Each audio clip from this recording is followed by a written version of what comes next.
வகுப்பறையில் ஆசிரியர் மாணவர்கள்ட்ட ஒரு கேள்வி கேட்பாரு, நாம இருக்கிற இந்த ரூமுடைய நீளம் எவ்வளவு அப்படின்னு சொல்லிட்டு.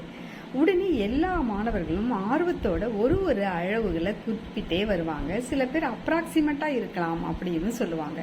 உடனே ஆசிரியர் சொல்லுவாரு, நீங்க கூறிய ஆன்சர் எல்லாமே தப்பு அப்படின்னு சொல்லுவார்.